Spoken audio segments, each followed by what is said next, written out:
میں اسٹینڈ آپ لگا دیا یار.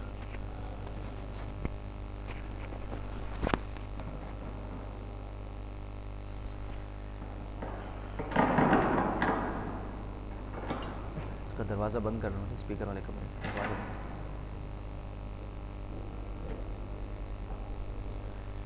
بسم اللہ الرحمن الرحیم.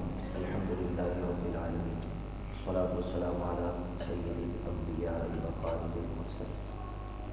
اما بعد فاعوذ باللہ من الشیطان الرجیم. بسم اللہ الرحمن الرحیم. الاخلاء یومئذ بعضهم لبعض عدو الا المتقین. صدق اللہ العظیم. محبت کے ساتھ درود پاک پڑھیے. اللہم صل علی سیدنا و مولانا محمد وعلى والکرم. الصلاة والسلام علیک یا سیدی یا رسول اللہ وسلم علیک وعلى آلک واصحابک یا سیدی یا حبیب اللہ. آپ کے اور میرے پیارے نبی صلی اللہ علیہ وسلم کا فرمان خوشگوار ہے. سرکار فرماتے ہیں ما من عبد یصلی علی الا بلغنی صوتہ. سرکار کریم فرماتے ہیں میرا کوئی بھی غلام پوری دنیا میں کسی بھی جگہ بیٹھ کر مجھ مدینے والے مصطفیٰ پر درود پڑھتا ہے. سرکار فرماتے ہیں میں اس کی آواز کو بھی سنتا ہوں اور اس کو جواب بھی دیتا ہوں. سبحان اللہ. صحابہ کرام علیہ رضوان نے عرض کیا رسول اللہ صلی اللہ علیہ وسلم قلنا بعد وفاتک. قلنا کا مطلب ہے ہم نے عرض کی. بعد وفاتک کا مطلب ہے آپ کی وفات کے بعد. جب گفتگو چل رہی ہو تو درمیان کے اندر ضمیریں نہیں لوٹائی جاتی کہ آپ کے دنیا سے جانے کے بعد یا آپ جب واپس آئیں گے. پھر جب دوران گفتگو ہوتا ہے تو پھر ان الفاظ کا اضافہ نہیں کیا جاتا. صرف اتنا ہوتا ہے واپسی آنے کے بعد یا جانے کے بعد. صحابہ کرام نے عرض کی قلنا بعد وفاتک یا رسول اللہ. یا رسول اللہ صلی اللہ علیہ وسلم کیا آپ کے دنیا سے پردہ فرمانے کے بعد بھی یہ سلسلہ قائم رہے گا؟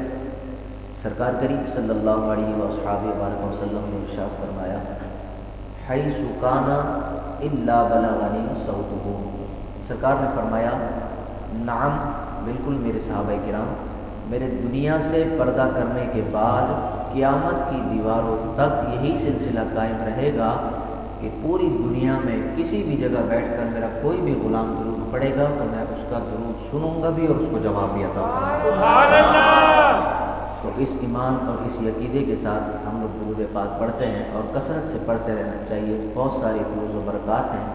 اگر صرف درود پاک کے موضوع پہ ہی گفتگو کی جائے تو آپ بارہا اس کو سماعت کر چکے ہیں.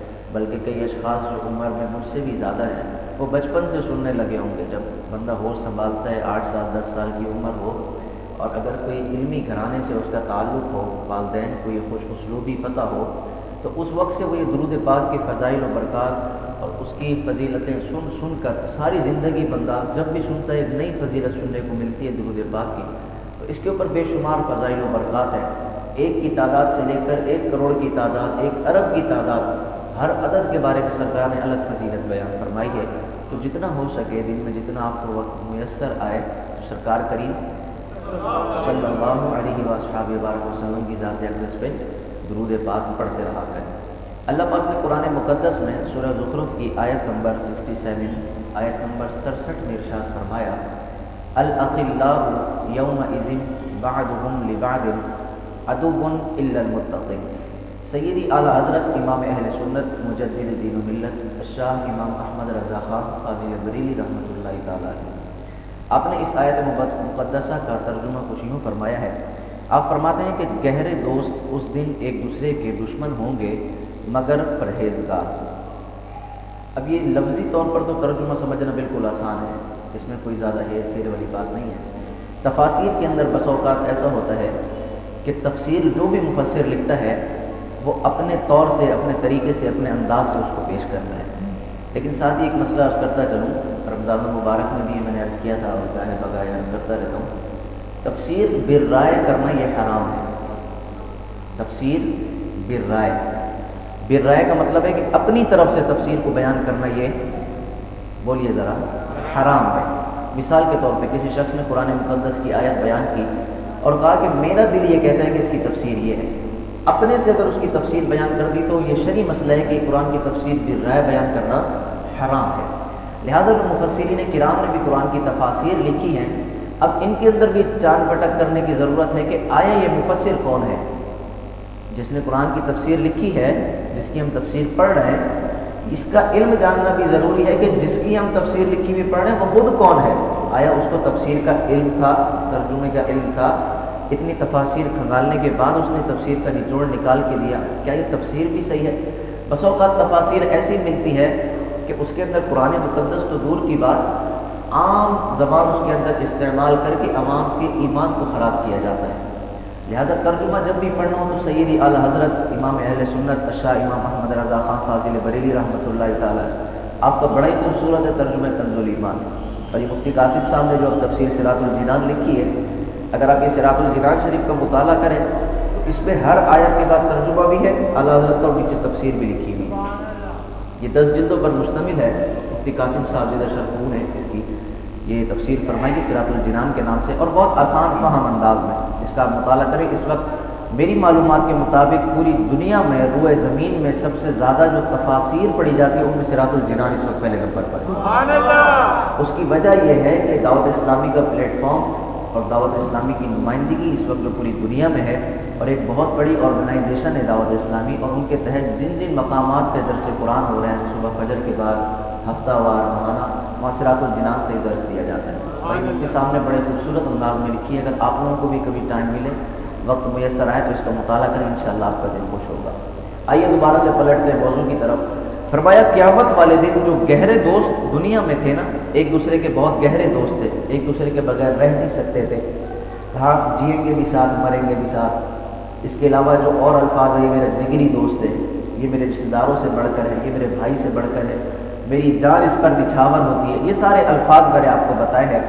یہ سارے قرائن پائے جانے والے جو دوست ہیں، فرمایا قیامت کے دن یہ دونوں ایک دوسرے کے دشمن ہوں گے. یہ قرآن مقدس کہہ رہا ہے. فرمایا کہ اگر سارے ہی دشمن ہوں گے تو پھر دوست کیسے ہوں گے؟ کون سے دوست ہیں جو ایک دوسرے کو کام آئیں گے، جس کو ہم کہتے ہیں کہ اگر ہم اس سے دوستی کریں گے تو یا کامیاب ہو جائیں گے. فرمایا عدو الا المتقین، فرمایا مگر پرہیزگار. کون سے پرہیزگار؟ جس سے آپ نے دوستی لگائی تھی اس کے بینک بیلنس کی وجہ سے، جس سے آپ نے دوستی لگائی تھی اس کے کوئی دنیاوی عہدے کی وجہ سے. وہ ساری دوستی آپ کی دنیا کی حد تک ہے، آخرت میں آپ کو کام نہیں آنی.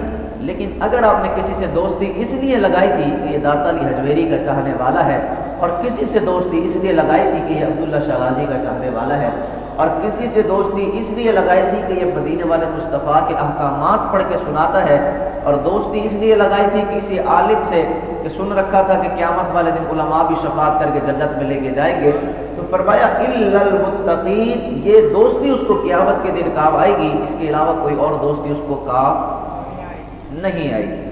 اب یہ قرآن مقدس کی آیت ہے، بڑا سادہ سا اس کا مفہوم آپ احباب نے سن لیا. اس کی اگر تفاسیر پڑھنے جائیں تو تفسیر خازن ہے، تفسیر خزائن العرفان ہے، اور دیگر تفسیر نعیمی، کافی ساری کتب کے اندر اس کا بہت طویل بیان کیا گیا ہے. ظاہر ہر مفسر اس کو اپنے انداز میں، اپنے رنگ میں ڈھال کے بیان کرتا ہے. اس آیت مبارکہ سے ہمیں کیا سبق حاصل ہوتا ہے؟ اس آیت مبارکہ سے ہمیں یہ سبق ملتا ہے کہ دنیا میں اگر کسی سے دوستی لگانی ہے، دیکھیں اپنے انفرادی فائدے کے لیے اور دنیاوی فوائد کے لیے دوسروں سے بھی دوستی لگانے میں کوئی حرج تو نہیں. اور ایک تو بڑا محاورتاً ایک جملہ کہا جاتا ہے کہ پولیس والے کی اور کس کی؟ ہسپتال والے کی. بولا ان دو کی جو دوستی ہے وہ اچھی نہیں. یہ تو ایک دنیا داری ماحول میں کہا جاتا ہے، اور کبھی کبھار دوستی کام بھی آ جاتی ہے. لیکن قرآن نے کون سی دوستی کا بیان فرمایا؟ قرآن نے اس دوستی کا بیان فرمایا جو ایمانی تعلق سے ہو. کون سے تعلق سے؟ ایمانی تعلق سے. اگر آپ نے دوستی اس وجہ سے لگائی ہے تو یہ دوستی آپ کو دنیا میں بھی فائدہ دے گی، اور یہ دوستی آپ کو آخرت میں بھی فائدہ دے گی. آقا کریم صلی اللہ علیہ وآلہ وبارک وسلم کے ایک صحابی ہیں، آپ کا نام ہے حضرت ربیعہ. کیا نام ہے؟ زور سے بولیے گا ذرا. حضرت ربیعہ. آپ کا کام یہ تھا کہ آپ سرکار کریم صلی اللہ علیہ وآلہ وبارک وسلم کو وضو فرمایا کرتے تھے. کیا کرتے تھے؟ وضو. جب سرکار وضو فرماتے نا تو آپ پانی پیش کرتے تھے، سرکار کے ہاتھوں پر پانی ڈالتے تھے، سرکار وضو فرماتے تھے. یہاں پر رک کر ایک اور بات عرض کر دوں. جب ایک قبیلہ آیا سرکار کریم صلی اللہ علیہ وآلہ وسلم سے جنگ و جدال کے لیے، رات کے پہر میں بیٹھے تھے، آپس میں مشورے کر رہے تھے کہ ہم کیا کریں، کس طریقے سے ان کے اوپر حاوی ہوا جائے، غلبہ پایا جائے۔ جنگوں کے قوانین میں یہ ہوتا ہے کہ راتوں میں ایک اپنا جاسوس بھیج دیا جاتا ہے کہ جاؤ دیکھ کر تو ان کی کمزوریاں کیا ہیں، اگر کوئی کمزوری ہے تو وہ بھی بیان کی جائے، اور اگر کوئی خاص ان کی حکمت کی بات ہے تو وہ بھی ہمیں آ کے بتائی جائے، ایک جاسوس بنا کر بھیجا جائے۔ اب اس شخص نے جو ایک قبیلہ پورا لے کر آیا تھا، ان کا جو بڑا سردار تھا، اس نے ایک شخص کو بلایا، اس کو جاسوسی کے لیے تیار کیا اور اس کو بھیج دے سرکار کریم صلی اللہ علیہ وسلم کی خدمت میں، کہا جاؤ دیکھ کر آؤ ذرا ان لوگوں کی کامیابی کا کیا راز ہے اور یہ لوگ اپنے سردار سے کیسے محبت کرتے ہیں۔ اب کفار کیا جانے کہ مدینے والے مصطفیٰ کے صحابہ کیسے سرکار سے محبت کرتے ہیں۔ اس نے کہا جاؤ دیکھ کر تو آؤ یہ مدینے والے مصطفیٰ سے کیسا ادب کرتے ہیں اور کتنا ان کا احترام کرتے ہیں۔ اس نے کہا جاؤ ذرا تم جاسوسی کرو۔ وہ جب جاتا ہے تو کیا دیکھتا ہے، جب وہ ادھر پہنچا ایک دم ہکا بکا رہ گیا، تھوڑی دیر وہاں پر قیام کیا، واپسی دوڑتا ہوا آیا اور ان کو کہتے ہیں کہ اپنا ساز و سامان تیار کرو، ہم ان سے جنگ نہیں کر سکتے، واپس چلو یہاں سے۔ اس سردار نے کہا خیر ہے، کون سی ایسی بات تم نے دیکھ لی کہ تم ان سے اتنا متاثر ہوا، تو کہتے ہیں اپنے جنگی چھوڑ دینی، اتنا طویل سفر کر کے آئے، جنگ کی غرض سے آئے اور تو کہتے ہیں جنگ چھوڑ کے واپس چلتے ہیں، ایسا کیا دیکھ لیا تو نے؟ اس نے کہا کہ میں نے کائنات میں کسی جگہ پر ایسا احترام نہیں دیکھا جو مدینے والے مصطفیٰ کی خدمت میں دیکھا ہے۔ اس سردار نے کہا تم نے ایسی کیا چیز دیکھی ہے؟ اس نے کہا تم لوگ تو ان چیزوں پر لگے ہو کہ فلاں وہ احترام، کہا مدینے والے مصطفیٰ کی صحابہ اپنے نبی کا ایسا ادب کرتے ہیں کہ سرکار جب وضو فرماتے ہیں تو وہ وضو کا پانی بھی نیچے نہیں گرنے دیتے۔ سرکار وضو فرماتے ہیں تو وہ وضو کا پانی نیچے نہیں گرنے دیتے، بلکہ نیچے ہاتھ دے کر ایک دوسرے کے اپنے جسموں پر مرس کر کے اس سے برکتیں حاصل کرتے ہیں۔ اس نے کہا سرکار کے صحابہ اتنا ادب کرتے ہیں، کہا بات یہاں پر ختم نہیں ہوئی، صحابہ کی تو ایک بڑی تعداد ہے، پانی تو ملے گا صرف جو آگے چند موجود ہیں۔ کہا پھر پیچھے والے کیا کرتے ہیں؟ کہا جو پیچھے صحابہ کرام موجود ہیں وہ اگلوں کے جو گیلے ہاتھ ہوتے ہیں ان پر ہاتھ لگا کر اپنے چہروں پر بھی ملتے ہیں، اپنے جسموں پر بھی مل کے مدینے والے مصطفیٰ کی برکت کو حاصل کرتے ہیں۔ اس نے کہا واقعی ایسا ادب تو ہم نے دنیا میں کسی کا نہیں دیکھا۔ اب وہ جو صحابہ کرام وضو کا پانی لے کر مس کر کے برکتیں حاصل کرتے تھے، ان کی شان دیکھ کر سارے کفار دوڑ جاتے ہیں، تو جو صحابی رسول خود سرکار کو وضو فرماتے تھے، حضرت ربیعہ، کیا نام بتایا؟ حضرت ربیعہ۔ سرکار کریم صلی اللہ علیہ وسلم کا دریا رحمت ایک مرتبہ جوش پر تھا، ویسے تو سرکار کا دریا ہے ہی جوش پر، صرف مانگنے والوں کی کمی ہے، اتنا بھی تو ہو کوئی جو آہ کرے دل سے، کوئی بولے تو صحیح۔ لیکن سرکار کریم صلی اللہ علیہ وسلم نے فرمایا سل ربیعہ، کیا فرمایا؟ سل ربیعہ، عربی کے الفاظ ہے، اس کا مطلب ہے مانگ ربیعہ کیا مانگتا ہے۔ کیا فرمایا؟ مانگ کیا مانگتا ہے۔ حضرت ربیعہ نے یہ عرض نہیں کی یا رسول اللہ ابھی کلمہ پڑھے کچھ عرصہ ہی گزرا ہے، اسلام کی ابھی شروعات ہے، ابھی کچھ ملا ہی نہیں ہے، ہاتھوں میں کچھ ہے ہی نہیں، آپ سے کیا مانگوں۔ حضرت ربیعہ نے یہ نہیں اعتراض فرمایا، حضرت ربیعہ جانتے تھے خالق نے ان کے ہاتھ میں دی ہے کنجی خزانوں کی، آپ جانتے تھے کہ سرکار کریم اگر فرما رہے ہیں تو سرکار دے بھی سکتے ہیں۔ سرکار صلی اللہ علیہ وسلم جب فرمایا تو حضرت ربیعہ نے عرض کیا رسول اللہ صلی اللہ علیہ وسلم جنت میں آپ کی رفاقت چاہتا ہوں۔ کیا چاہتا ہوں؟ بولیے گا ذرا، جنت میں آپ کی رفاقت چاہتا ہوں۔ سرکار نے فرمایا ربیعہ اتنے عرصے سے جو وضو کروا رہا ہے جنت میں تو رفاقت مل ہی جائے گی، اور کچھ مانگ۔ آواز تھوڑی سی بڑھائے نا۔ فرمایا ربیعہ اور کچھ مانگ۔ عرض کیا رسول اللہ صلی اللہ علیہ وسلم اور کیا مانگوں؟ سوچتے رہے کیا مانگوں۔ پھر وہ شعر ہے نا کہ خودی سے خود کو میں مانگتا ہوں۔ سرکار کو عرض کیا رسول اللہ صلی اللہ علیہ وسلم میری خواہش یہ ہے کہ جنت میں جہاں پر آپ جلوہ فرما ہو میں آپ کے ساتھ ہوں۔ سرکار نے فرمایا ربیعہ کیا بات کرتا ہے، یہ تو میرا فرمان بھی ہے کہ جو شخص جس سے محبت کرتا ہے قیامت کے دن اسی کے ساتھ ہوگا۔ سرکار نے باقی صحابہ کو بھی جنت کی بشارت دی، لیکن سرکار نے فرمایا ربیعہ جا تجھے میں نے بشارت دی، قیامت والے دن جس مقام پر میں ہوں گا تو میرے ساتھ ہوگا، جنت کے اندر جہاں پر میں ہوں گا وہاں پر تو میرے ساتھ ہوگا۔ اب حضرت ربیعہ آپ نے دوستی سرکار سے لگائی، اور کیسی دوستی لگائی؟ صرف وضو کرواتے تھے، اور بھی ان کے خاص کوئی اعمال ہوں گے، لیکن ہم نے جو پڑھا وہ صرف وضو کرنے والا ہے۔ کون سا؟ بظاہر چھوٹا سا عمل ہے کہ وضو کرواتے تھے اور بخشش شفاعت دنیا میں ہی سرٹیفکیٹ جنت کا، یہ صرف اس حد تک نہیں ہے، علماء کی ایک بڑی صف کے اندر اس کی پوری ایک کیٹیگری بنائی گئی ہے اور اس میں لکھا ہوا ہے یہاں تک کہ اگر کسی نے باعمل عالم دین کو صرف پانی بھی پلایا ہوگا نا تو فرمایا وہ بھی قیامت کے دن اس کی شفاعت کر کے اس کو جنت میں لے کر جائے گا۔ یہاں پر رک کر ایک اور بات عرض کر دیتا ہوں، شفاعت کے حوالے سے ہماری عوام کے ذہن کے اندر یہ بات بھی پیوست کی گئی ہے کہ شفاعت کوئی نہیں کر سکتا، شفاعت کوئی نہیں کر سکتا۔ جیسے من ذا الذی یشفع عنده الا باذنہ کا کون ہے جو شفاعت کرے گا، قرآن مقدس کے الفاظ ہیں، یہ ہمارے محراب کے ماتھے کا جھومر ہے آیت الکرسی، اس کے اندر یہ الفاظ ہیں من ذا الذی یشفع عنده الا باذنہ کا کون ہے جو شفاعت کرے گا، قرآن کہتا ہے بالکل کون ہے جو شفاعت کرے گا، لیکن قرآن مقدس کی آدھی آیت پڑھنا اور آدھی کو چھوڑ دینا یہ کہاں کی رواداری ہے؟ اگر قرآن مقدس بیان کرنا ہے تو پوری آیت کو پڑھا جائے، پوری آیت مبارکہ اس کا ربط دیکھا جائے، اس کے پیچھے کون سی آیت ہے، اس کے آگے کون سی آیت ہے، اور صرف آیت پر ہی انحصار نہ کیا جائے، یہ بھی دیکھا جائے کہ میں ترجمہ کس کا پڑھ رہا ہوں، تاکہ تھوڑا ایمان اور عقیدہ بھی تو اس کا تازہ ہونا۔ اگر تو وہ ترجمہ کسی ایسے کا پڑھ رہا ہے کہ جس کے ترجمہ پڑھنے سے ایمان ہی کمزور ہو رہے تو اس کو کون سا مزہ آنا ہے، اور اگر وہ ترجمہ پڑھ رہا ہے بریلی کے تاجدار کا، اگر وہ ترجمہ پڑھ رہا ہے شاہ امام محمد رضا خان فاضل بریلی کا، پھر جب وہ پڑھے گا وَوَجَدَكَ ضَالًّا فَهَدَىٰ وَوَجَدَكَ عَائِلًا فَأَغْنَىٰ، پھر وہ گمراہی کا ترجمہ نہیں کرے گا، پھر وہ یہ ترجمہ کرے گا ہم نے آپ کو اپنی محبت میں خود رفتہ پایا، پھر وہ یہ ترجمہ کرے گا بریلی کا امام۔ تو جب ایسا ترجمہ پڑھے تو پھر پتہ لگے گا کون شفاعت کرے گا اور کون نہیں کرے گا۔ اب من ذا الذی یشفع عنده الا باذنہ، یہ قاعدہ کلیہ یاد رکھیے گا، لفظ الا جو ہے یہ استثناء کے لیے آتا ہے، کس کے لیے؟ استثناء کے لیے۔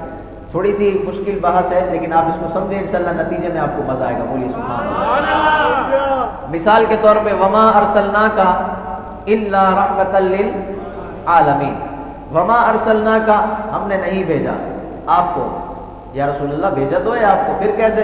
فرمایا الا رحمۃ للعالمین، لفظ الا یہ آپ نے یاد رکھنا، یہ زیر بحث ہے، وما ارسلناک الا رحمۃ للعالمین، ہم نے آپ کو نہیں بھیجا مگر رحمت بنا کر تمام جہانوں کے لیے۔ اب یہ توازن آپ ادھر دیکھیے، من ذا الذی یشفع عنده الا باذنہ، وہاں الا سے پہلے کیا تھا؟ ہم نے نہیں بھیجا، اور الا کے بعد کیا تھی؟ خوشخبری تھی کہ رحمت للعالمین بنا کر بھیجا۔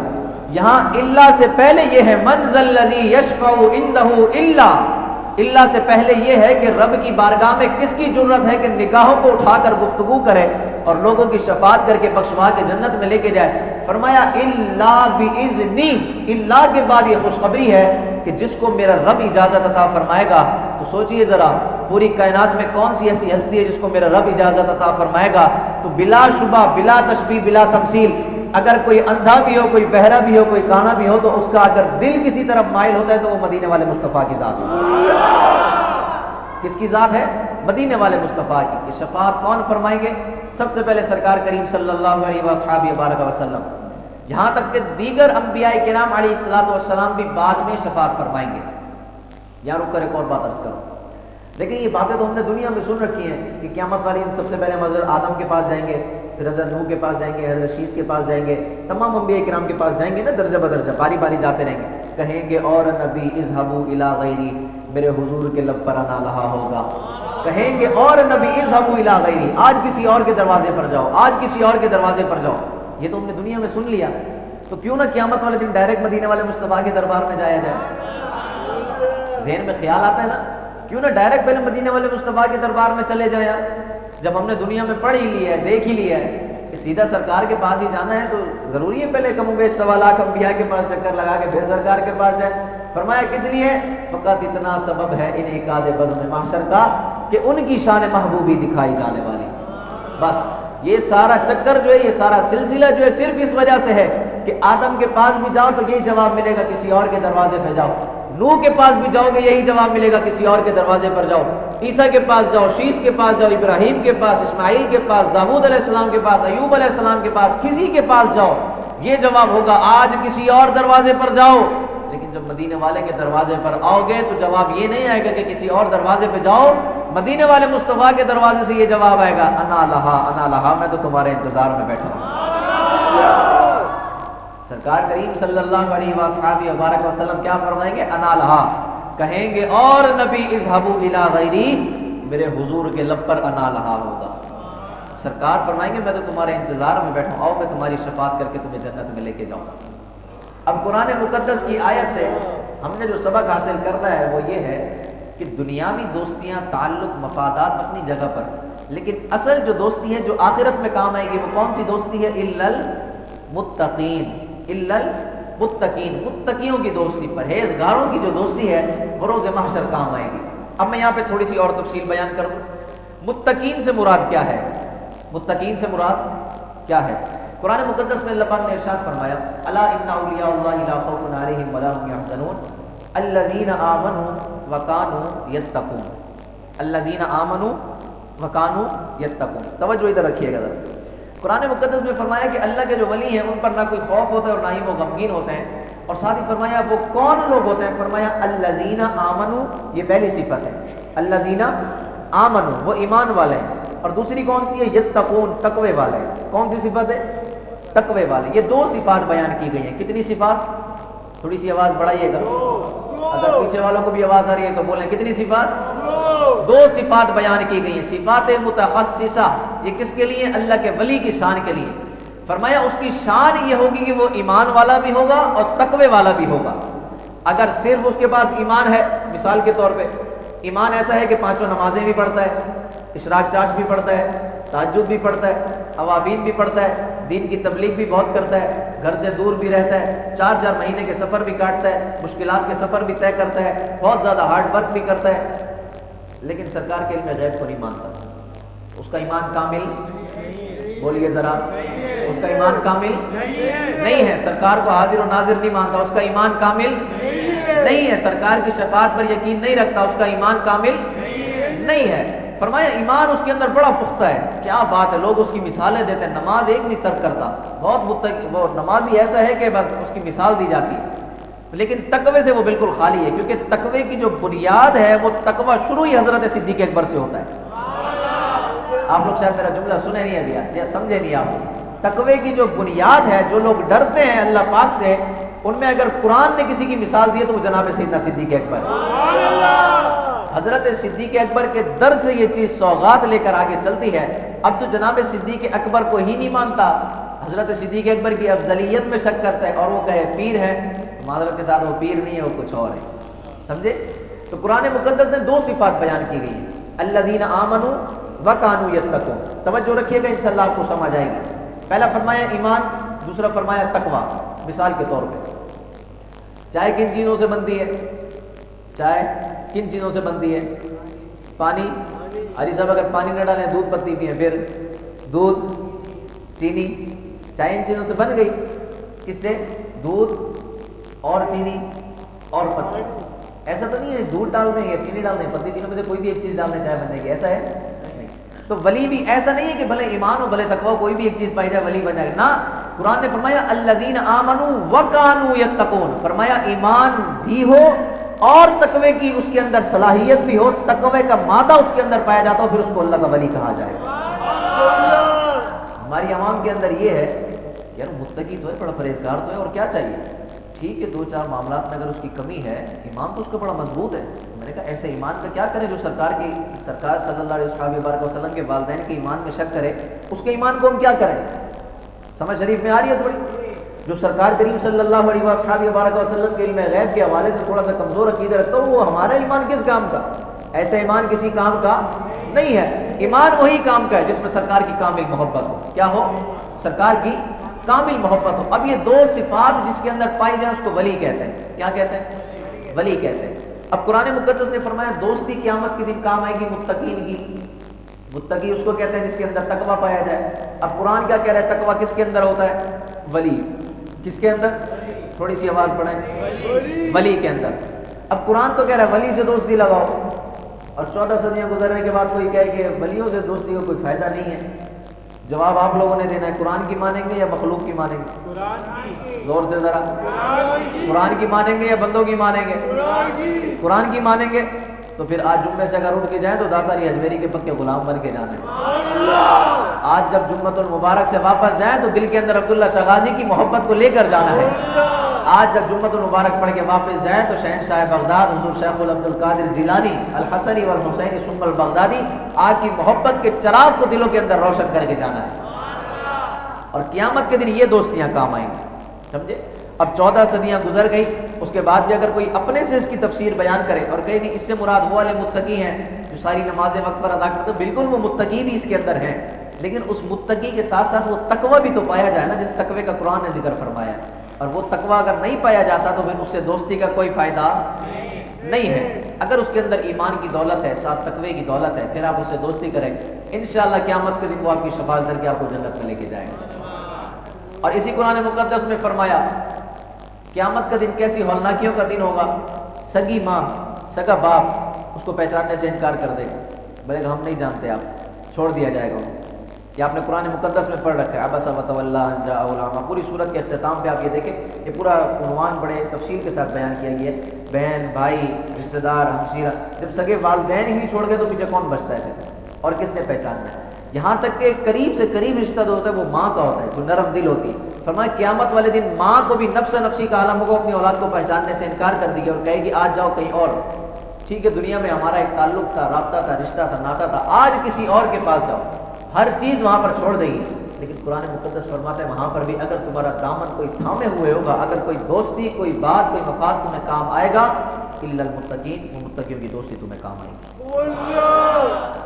اب اپنے ذہنوں کو تھوڑا سا صاف کیجئے، اور بزرگان دین کے حوالے سے اپنے ذہنوں میں اگر کوئی بھی چھوٹے سے چھوٹا خیال بھی ہے اس کو مائنس کر، اس کی وجہ میں آپ کو بتاؤں۔ دیکھیں بزرگان دین نے اپنی زندگی گزاری اور دنیا سے پردہ فرما کے مزار میں تشریف لے گئے۔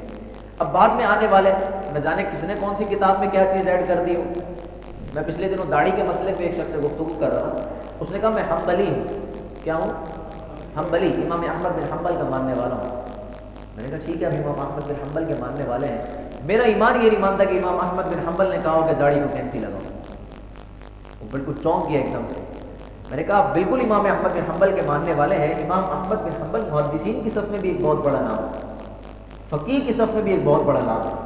آپ جس طرف دیکھیں امام احمد بن حنبل کا ایک بہت بڑا نام ہے، اگرچہ آپ حنبلی ہیں لیکن امام احمد بن حنبل نے رخصت ایک الگ چیز ہے، عزیمت ایک الگ چیز ہے۔ آپ اس کو اس طریقے سے حوالہ بنا کے لوگوں کو تو نہ کہیں کہ آپ داڑھی کو کم کر دیں، تو داڑھی کو ہٹانے میں لوگوں کو کوئی مسئلہ نہیں ہے۔ اور وہ شخص مجھے دلیل یہ دے رہا تھا کہ داڑھی ایسی ہونی چاہیے دور سے نظر آئے کہ داڑھی ہے۔ میں نے کہا آج کل تو سوشل میڈیا کا دور ہے، دور سے کیا وہ تو کیمرے سے قریب سے نظر آ جائے گی داڑھی ہے، سمجھے؟ تو داڑھی ایسی نہ ہو کہ دور سے نظر آئے قریب سے نظر آئے، داڑھی ایسی ہو کہ جیسے صدیق اکبر نے داڑھی رکھی۔ داڑھی ہم نے کتاب میں یہ نہیں پڑھا کہ داڑھی وہ والی ہو جو مسجد کے گیٹ سے نظر آئے، جو اسکرین سے زوم کر کے نظر آئے۔ کتاب میں یہ لکھا ہے کہ داڑھی اس طرح رکھو جس طرح مدینے والے مصطفیٰ کے صحابہ نے رکھی، سرکار نے داڑھی جیسے رکھی تھی، اور صحابہ کرام سرکار کے عمل کے علاوہ کوئی عمل کرتے نہیں تھے، صحابہ وہی عمل کرتے تھے جو سرکار کو کرتے دیکھتا ہے۔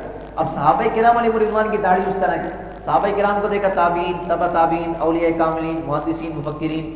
ہم لوگ امام اعظم ابو حنیفہ کے پیروں ہیں، امام اعظم ابو حنیفہ نعمان بن ثابت، آپ حضرت امام جعفر صادق کے پاس آپ نے زندگی بسر کی، کچھ وقت گزارا۔ حضرت امام جعفر جو ہے آپ کا سلسلہ چلتے، حضرت امام زین العابدین، امام زین العابدین کا سلسلہ امام حسین پاک، امام حسین سے مولا علی المرتضیٰ شیر خدا۔ جب حضرت امام اعظم ابو حنیفہ سے پوچھا آپ نے داڑھی یوں کیوں بیان کی، کہا میں نے امام جعفر صادق سے سیکھا۔ امام جعفر صادق سے پوچھا آپ کو کس نے بتایا داڑھی ایسی ہے، کہا میں نے زین العابدین سے سیکھا۔ زین العابدین سے پوچھا آپ کو کس نے کہا کہ داڑھی ایسی ہے، کہا میں نے اپنے بابا امام حسین سے سیکھا۔ امام حسین رضی اللہ تعالیٰ عنہ سے کہا کہ آپ کو کس نے بتایا داڑھی ایسی ہے، کہا میں نے نانا کے چہرے پہ ایسی داڑھی دیکھی۔ لہٰذا داڑھی بھی اس طریقے سے رکھیں اور شریعت پر عمل بھی اس طریقے سے کریں جس طرح مدینے والے مصطفیٰ نے فرمایا۔ آئیے دوبارہ سے موضوع کی طرف پلٹتے ہیں۔ قیامت کے دن جو دوستی کام آئے گی وہ کون سی دوستی ہے؟ متقین کی دوستی۔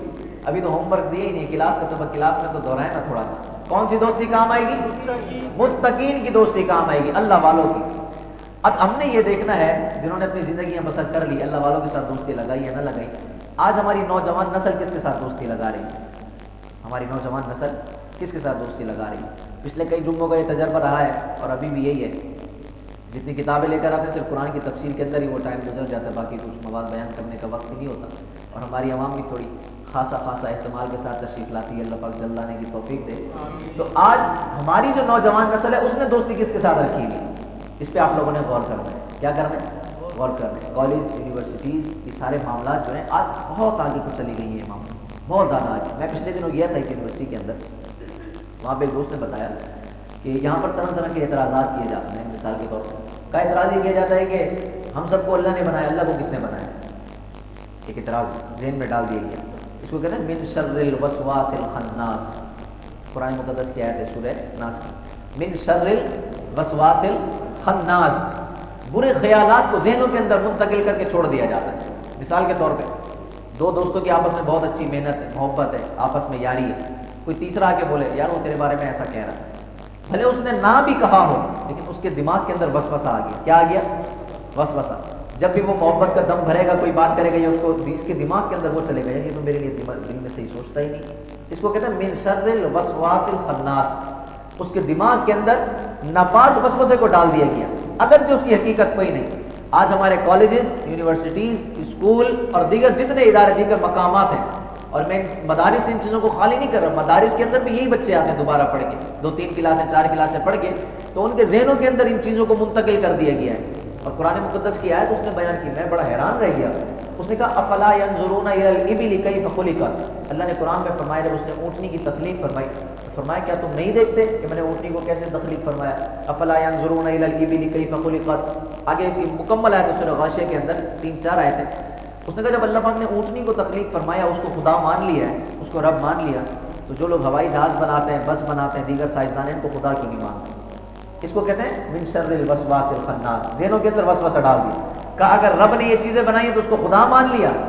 یہ وہ لوگ جو ایتھٹس، جو یہ کام کر رہے ہیں ایتھیزم کے اوپر، فیمنزم کے اوپر، وہ ہماری نوجوان نسل کو یوں ورگلا کر لے جا رہے ہیں اس طرف۔ کس طرف؟ سب سے پہلے ان کو ان کے والدین سے جدا کیا جاتا ہے۔ اور یہ بات ایسی نہیں ہے کہ میں صرف ممبر کی حد تک کر رہا ہوں، آپ لوگوں کو یا تو سمجھ نہیں آ رہی ہے یا آپ لوگوں کو سب پتہ ہے اس چیز کا۔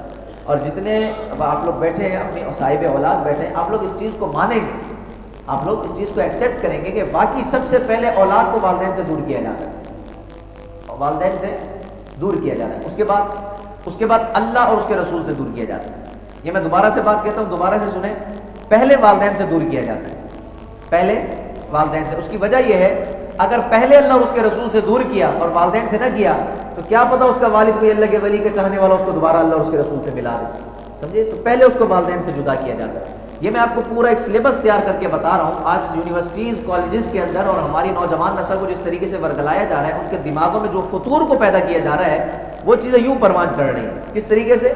اس طریقے سے پروان چڑھے ان کے دماغوں کے اندر یہ چھوٹے چھوٹے وسوسے ڈال کے، یار دین پہ چلنا تو اتنا مشکل۔ اس نے قرآن مقدس کی آیت بتائی، یا ایھا الذین آمنوا اذا نودی للصلاۃ من یوم الجمعہ فاسعوا الی ذکر اللہ وذروا البیع۔ اس نے کہا اللہ تو کہتا ہے کہ کیا جمعے کے دن جب اذان ہے تو فاسعوا الی ذکر اللہ کے ذکر کی طرف بھاگو۔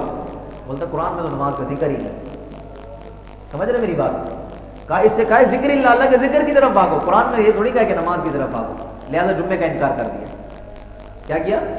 یہ میں مسلمانوں کی بات کر رہا ہوں، یہ میں آپ کو کوئی انڈیا کی یا برطانیہ کی، یورپین کنٹریز کی بات نہیں کر رہا۔ کراچی کے اندر ایک یونیورسٹی میں اس کے اندر اسٹوڈنٹس کی بات کر رہا ہوں آپ سے، جمعے کا انکار۔ کہا جمعے کا تو اس کے اندر ذکر ہی نہیں، قرآن میں صرف اتنا کہا ہے کہ الی ذکر اللہ کے ذکر کی طرف دوڑو، بس ذکر سے مراد کچھ بھی ہے، 4 بندے بیٹھ کے اللہ کا ذکر کر لو، جمعہ ہوگی۔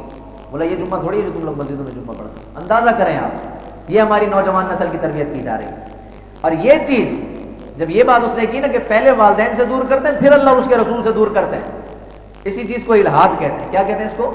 الحاد۔ اور الحاد سے وہ لوگ نہیں کر رہے جو معاذاللہ اللہ پاک کی شان الوہیت کا انکار کر رہے ہیں، اس کی تقدیس و تعریف کا انکار کر رہے ہیں، سرکار کریم صلی اللہ علیہ وسلم سے دور کر رہے ہیں۔ صرف الحاد وہ لوگ نہیں کر رہے، تھوڑے تھوڑے الحاد میں ہم لوگ بھی ملوث ہیں۔ ذرا غور کیجئے گا تھوڑا سا، پتہ ہے کیسے؟ الحاد اس چیز کو کہتے ہیں سب سے اللہ اور اس کے رسول سے دور ہو جانا۔ آج دیکھیں ہمارے اگر شادی بیاہ کے معاملات ہوں، رسومات ہوں، تو اس کے اندر ہم لوگ اللہ اور اس کے رسول سے کتنا قریب ہیں۔ میں ایک جگہ شادی کے موضوع پہ تقریر کرنے کے لیے حاضر ہوا تو میں نے قرآن مقدس کا یہ حوالہ دیا اور یہ عرض کیا میں نے کہا قرآن مقدس ہم نے شادی والے گھر میں صرف سائڈ میں سیٹ کے اندر رکھا ہوا ہوتا ہے کہ آخر میں جب دلہن جائے گی تو اس کے سر کے اوپر سایہ کر دیں۔ کاش کے جو قرآن مقدس کے اندر الفاظ لکھے تھے، کاش ان حروفوں کے سائے میں بارات گزاری جاتی تو پھر بعد میں بچے بھی اسی داتری حجبیری جیسے پیدا ہوتے۔ قرآن مقدس کے اندر جو الفاظ لکھے ہوئے، کاش کہ اس کے سائے میں سارے سیٹ اپ کو کیا جاتا تو پھر آپ سمجھتے ہیں کہ ہماری برات ایسی ہوئی ہے، شادی ایسی ہے، پھر بچے بھی ایسے نونہال پیدا ہوں۔ جب آپ نے شروعات ہی اس کی ایسے کی کہ قرآن مقدس کو سائڈ ٹیبل پہ قرآن رکھا ہو اور ادھر ناچ گانچ گانا ہو رہا ہو، یہ سب کچھ ہوتے ہیں، قرآن مقدس کی مخالفت ہے یہ۔ تو الحاد یہ چیز ہے کہ اللہ اور اس کے رسول کو ثانوی حیثیت دینا۔ کون سی حیثیت دینا؟ ثانوی کا مطلب ہوتا ہے سیکنڈ آپشن پہ ان کو رکھنا، دوسرے نمبر پہ۔ پہلے نمبر پہ کیا رکھنا؟ پہلے نمبر پہ اپنی رائے کو بیان کرنا، تو میرا دل یہ کہتا ہے، بعد میں اللہ اور اس کے رسول کو بیان کرنا۔ الحاد کا سفر یہاں سے شروع ہو جاتا ہے، یہاں سے شروع ہو جاتا ہے۔ اور آج ہماری نوجوان نسل کے ساتھ ساتھ ہمارے بزرگ طبقات کے اندر بھی یہ سفر شروع ہو چکا ہے۔ پہلے تو سمت متعین ہوتی تھی کہ بارڈر سے حملہ ہوگا، وہاں سے حملہ ہوگا، وہاں سے حملہ ہوگا۔ اب ہمارے اس دور کے اندر کوئی سمت متعین نہیں ہے کہ کہاں سے حملہ ہوگا۔ آج ایک گھر کے اندر اگر 5 کمرے ہیں تو 5 کمروں میں سوشل میڈیا کے ذریعے سے حملہ کیا جا رہا ہے۔ اگر موبائل فون موجود ہیں تو وہ حملہ ہوا جا رہا ہے، اس کے اندر حملہ موجود ہے۔ اور یہ آپ کے بچوں کے ذہنوں کے اندر یہ فطور پیدا کیے جا رہے ہیں، چھوٹے چھوٹے وساوس ان کے ذہنوں کے اندر ڈال کے وہ علماء سے آ کے سوال کرتے ہیں۔ اس طریقے سے جب اس نے سوالات کیے، یقین جانے دماغ چکرا سا گیا، دماغ گھوم سا گیا کہ ایک یونیورسٹی اور کالجز کے اندر ہمارے ان بیچارے بچوں کو کس طریقے سے کھینچا جا رہا ہے۔ کیونکہ جو کالج یونیورسٹی میں کیا، ظاہر سی بات ہے کوئی عالم تو ہوگا نہیں، الا ماشاء اللہ کوئی ہوتا ہے، حافظ قرآن تو ہوگا نہیں کہ اس کو پورا قرآن آتا ہو۔ تو یہ لوگ قرآن کی چند مخصوص آیات نکالی، مخصوص احادیث مبارکہ اٹھائیں، ان لوگوں کے ذہن کے اندر منتقل کی اور ان کو دین اسلام سے پھیر دیا۔ بالکل کیا کیا؟ دین اسلام سے ہی پھیر دیا۔ میں اس لیے آپ سے ہاتھ جوڑ کر گزارش کروں گا کہ الحاد کا جو سفر شروع ہو رہا ہے اور آپ کی نوجوان نسل، میرے نوجوان بھائی، میرے بزرگ، میرے چھوٹے بھائی اس کے اندر جو ڈوبے چلے جا رہے ہیں، اس کی وجہ صرف یہ ہے کہ ہم نے گھر سے دین کی تبلیغ کو ختم کر دیا۔ اپنے گھر کے اندر سے پہلی درسگاہ ماں کی گود کو قرار دیا گیا۔ کس کو؟ ماں کی گود پہلی درسگاہ ہے۔ جب یہاں سے دین کی تبلیغ کو ختم کر دیا گیا تو آگے کون سے دین کی تبلیغ رہ گئی؟ ثانوی حیثیت میں صرف ایک مثال دے کے اپنی گفتگو کو اختتام کی طرف لاتا ہوں۔ اس نے کہا ثانوی حیثیت کیسے دیں گے اللہ اور اس کے رسول کو؟ ثانوی حیثیت کی بڑی سادہ سی مثال اس نے بتائی۔ اس نے کہا آج آپ لوگ دیکھ لیں پاک و ہند کے اندر، دور دراز جانے کی ضرورت نہیں ہے، پاکستان کے اندر، اور بالکل یہ بات 100% ایکسیپٹ کرنے والی ہے، کون سی؟ بالکل متقی نمازی پرہیزگار طبقہ جو 5 نمازیں مسجد میں صف اول میں جماعت کے ساتھ ادا کرتا ہے، بہت نیک ہے، پرہیزگار ہے، لیکن اس کے گھر میں بھی جب شادی کا فنکشن ہوگا تو 7 راتیں جاگنی ہے۔ اتفاق کرتے ہیں میری بات سے آپ لوگ؟ ماشاءاللہ جو کر رہے ہیں یہی بہت ہے، باقی نہ بھی کریں کوئی مسئلہ نہیں، لیکن بات تو کرنی ہے نا، ایسا تو نہیں بات کو چھوڑ دیا جائے۔ 7 راتیں جاگنی ہے۔ ایک کارڈ تھے، پتہ نہیں رکھے کہ نہیں، اوپر رہے، میں کارڈوں کی آپ کو زیارت کرواؤں۔ وہ کارڈ کے اندر کیا تھا بھائی؟ پہلے مایو نائٹ، پھر مہندی نائٹ، پھر قوالی نائٹ، پھر کوئی اور سی نائٹ، یہ کوئی 6-7 نائٹیں تیار کی ہوئی، یہ مسلمانوں کی شادی ہو رہی ہے۔ اور قوالی نائٹ، قوالی کے حوالے سے بھی میں ایک بات عرض کر دوں، اب نہ وہ والی قوالی رہی ہے اور نہ ہی وہ والے صوفی رہے ہیں، لہٰذا خدا کا واسطہ ان قوالیوں سے بھی تھوڑا سا باہر ہے۔ آپ نے باقی دین مصطفیٰ سارا سمجھ لیا، پیچھے صرف قوالی رہ گئی تھی جو آپ کے عشق کو بڑھانے کے لیے، لہٰذا اگر زیادہ عشق رسول بڑھانا ہے تو اعلیٰ حضرت کے کلام سن لیا کریں۔ اب صرف قوالی سے آپ کا عشق نہیں بڑھے گا، سمجھے؟ ان چیزوں سے تھوڑا سا باہر نکلی۔ قوالی کہہ کہ اس کو کہا یہ دین ٹچ دے دیا ساتھ، اور قوالی کے اندر بھی کفری اشعار چلے جا رہے ہیں، میرے پاس ثبوت موجود ہے، قوالی کے اندر کفری اشعار۔ اب وہ قوالیاں بھی پیچھے چلی گئی جو بھر دو جولی میری یا محمد لوٹ کر میں نہ جاؤں گا خالی، اب تو وہ قوالیاں بھی ختم کر دی گئی نا۔ اب تو اس قوالی سے بھی شرک کی بو آتی ہے، معاذ اللہ، کہا اس قوالی کو بھی ختم کرو، شرک کو ختم کر کے کفر کو شامل کر دیا گیا۔ یہ ہمارے لوگوں کی سوچ، یہ ان کی نیچرز بن چکی ہے۔ تو میں یہ عرض کر رہا ہوں کہ ثانوی حیثیت ہم لوگ، وہ مسلمان جو پکا نمازی، پکا سچا عاشق رسول ہونے کا دعویٰ کرنے والا، اگر اس کے گھر میں بھی شادی کا فنکشن ہوتا ہے تو وہ اللہ اور اس کے رسول کو دوسرے نمبر پہ رکھتا ہے، معذرت کے ساتھ پہلے نمبر پہ اپنی خواہشات کو رکھتا ہے، پہلے نمبر پہ اپنے بچے کی خواہش کو رکھتا ہے۔ بیٹے نے کہا کہ بابا روز شادی تھوڑی ہوتی ہے، ہم نے کب کہا روز شادی ہوتی زندگی میں ایک بار، جب زندگی میں ایک بار ہوتی ہے تو اس یادگار کو ایسا یادگار بنایا جائے کہ دنیا سے جانے کے بعد بھی لوگ اس کی مثال دے کے شادیاں کریں، بجائے اس کی کہ اس کی مثال دیتے ہوئے شرم آنے لگے۔ تو اس کو یادگار اس طریقے سے بنایا جائے جس طرح حضرت آدم علیہ السلام اور حضرت اما حوا سلام اللہ علیہا، ہمارے ماں باپ کا جب نکاح ہوا تو اس کو یادگار کیسے بنایا؟ رب تعالیٰ نے فرمایا کہ اے آدم، اگر مہر ادا کرنا ہے تو 10 بار مدینے والے مصطفیٰ پر درود پڑھ کے اس کا مہر ادا فرما۔ وہ شادی آج کا یادگار ہے۔ حضرت آدم علیہ السلام، اما حوا سلام اللہ علیہا، ان کا جو نکاح ہوا، ان کی جو شادی ہوئی، وہ آج تک یادگار ہے۔ کیوں یادگار ہے؟ اس میں مدینے والے مصطفیٰ کا ذکر تھا۔ تو یہ ہمارے لیے اس کے اندر سبق ہے، ہمارے لیے اس کے اندر تبلیغ ہے کہ اگر ہم بھی اپنی خوشیوں کو دوام دینا چاہتے ہیں، اگر ہم چاہتے ہیں کہ ہماری نسلیں بگڑے نہ سنوریں، اگر ہم چاہتے ہیں کہ ہمارے دنیا سے جانے کے بعد بھی ہماری قبر کو ٹھنڈا کرتے رہیں، ہماری آنکھوں کو راحت پہنچاتے رہیں، تو پھر اس کے لیے حل صرف یہی ہے کہ مدینے والے مصطفیٰ کے صحابوں کو جوڑا جائے۔ کیا کیا جائے؟ مدینے والے مصطفیٰ کے ساتھ جوڑا جائے. آج اللہ اور اس کے رسول کو اگر آپ کسی بھی چیز میں ثانوی حیثیت رکھتے ہیں تو بجائے اس کے کہ کسی مسجد میں آ کے آپ فتویٰ پوچھیں, اپنے دل سے آپ پوچھ لیجئے گا.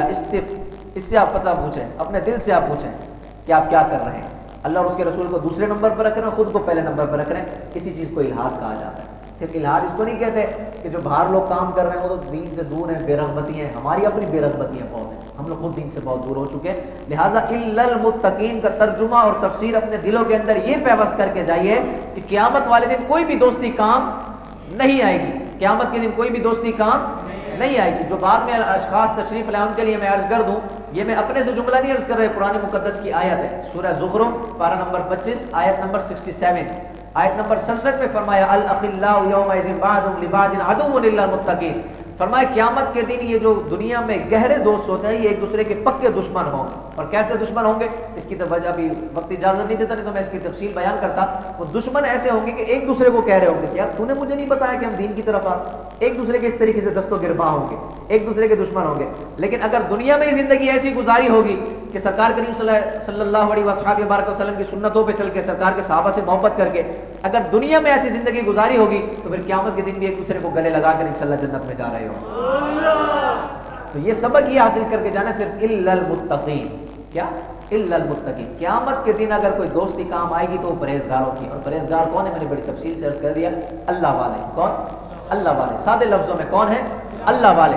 اب جو اللہ والوں سے دور کرے وہ آپ کو قرآن سے بھی دور کر رہا ہے, شریعت سے بھی دور کر رہا ہے, اللہ سے بھی دور کر رہا ہے. اور جو آپ کو اللہ والوں کے ساتھ ملا دے وہ آپ کو اللہ سے بھی ملا رہا ہے, قرآن سے بھی ملا رہا ہے, شریعت سے بھی ملا رہا ہے, مدینہ والے مصطفیٰ سے بھی ملا رہا ہے.